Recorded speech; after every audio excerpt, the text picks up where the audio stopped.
Hello everybody and welcome to video entry number 40. Sorry for my absence yesterday. 40, gosh, crazy. I feel like, you know what, it's been a crazy week. A weekend, few days. The MRI results are getting them kind of, it's been difficult, super difficult, because, the news isn't awesome. But let me back up the bus and tell you what's happened the last couple of days. So I did go see Dr. Keith yesterday, aka Mr. Mackey, who I feel like peers at me like a Skeksis from the blood, was it the Dark Crystal, where he's like, do you have constipation? What other symptoms do you have? Oh, that's the cancer. That's a cancer. Like, are you just like waiting for me to die? Anyway, as you can tell, I'm not a gigantic lover of Dr. Keith. I mean, he is pushing my paperwork through.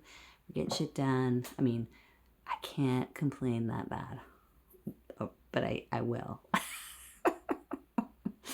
I said to him in a moment of frustration, very calmly, I said, the part of this process, because Quinn asked him a question about gut biomes and, specific ones that are associated with cancer fighting. And he's like, that's not my, area of medicine.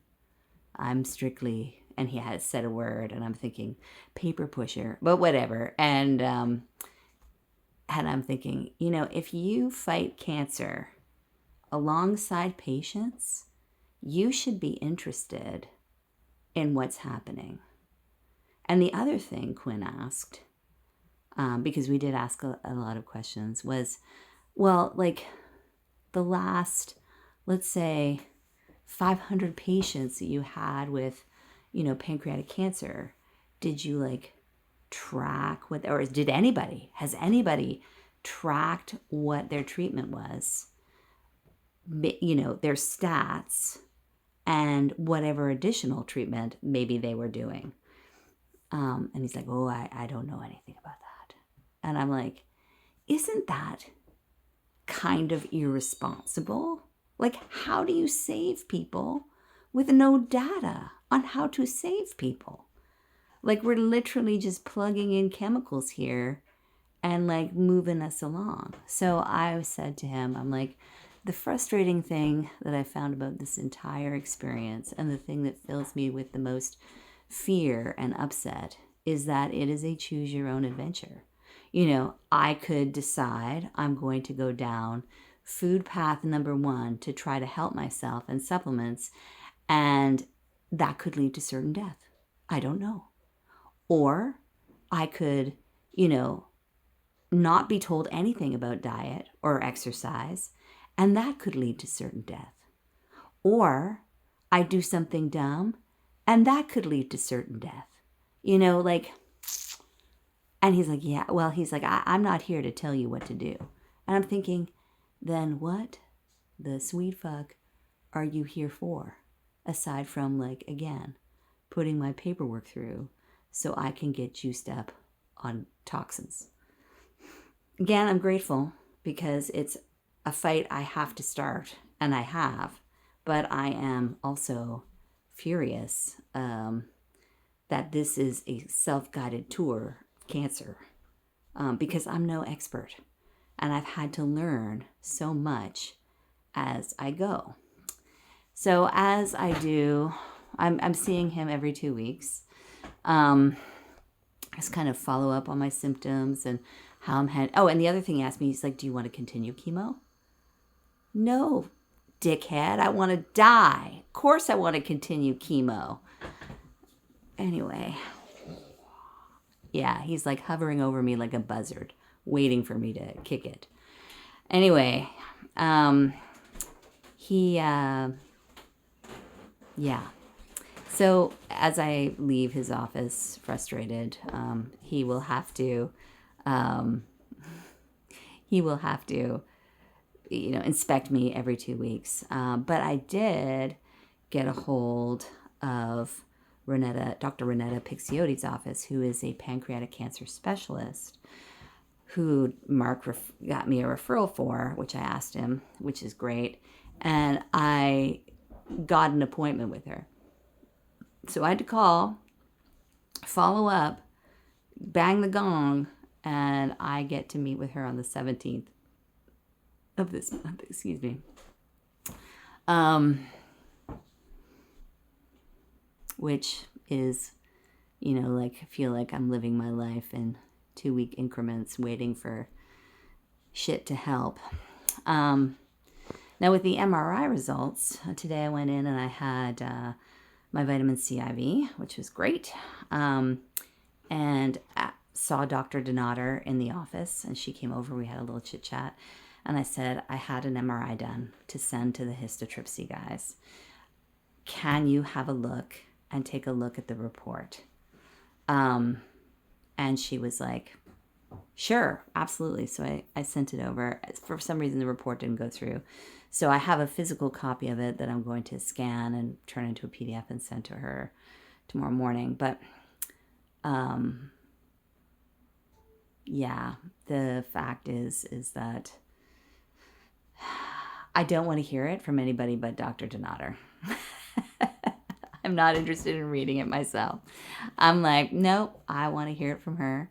And she's like, she was amazing. Because of course I said that to her. I'm like, I don't want to read this on my own. I need you to help me translate it. And she's like, absolutely. And you know that it was going to be worse because you've had no, real treatment come in. And I'm like, yeah. So again, just saying things that I already knew, but it was awesome to connect with her and feel her empathy. And she was amazing. So thank God for Dr. Denotter is all I'm going to say there. So that was good. Yeah, so pushing all the stuff to the histotrypsy guys. Don't know how that's going to work out. My brother Nick contacted me about potential clinical trials down in the States, but I need to get my biopsy genetically tested. Like my blood should be genetically tested for me, and there's like, a tiny bit of testing on the biopsy, but not a full breakdown. And in the States, when you have cancer, they do a full breakdown of your tumor. They don't do that here in Canada, which even Dr. Keith thinks is barbaric. So, take that for what yeah. And I've had a bit of pain and a bit of constipation, which is most unpleasant. And yeah, that's where I'm at. But I needed to reach out and just say, I'm okay. I'm not dead yet. And thank you to everybody who has sent me messages and little, comments in the chat and everything. Every time I get them, I'm so overwhelmed and grateful. And I feel your love. I feel it. So thank you. And I met somebody at one of my IV appointments. Her name is Kim. She has a very difficult breast cancer diagnosis. She's like younger than me. She's probably in her like maybe late 30s, early 40s. And she's fighting hard. I reached out to her today because, so many of you reach out to me and I'm like, I just want to say, hey, I'm thinking of you. And anyway, I've got to message her back because we're having cancer chemo buddy chat. So anyway, I am sending my love and prayers and support to her too. I hope you had a fantastic day. I hope you hugged and kissed your loved ones and had something delicious to eat today. And yeah, whatever you did, I hope it was wonderful. And I will see you tomorrow.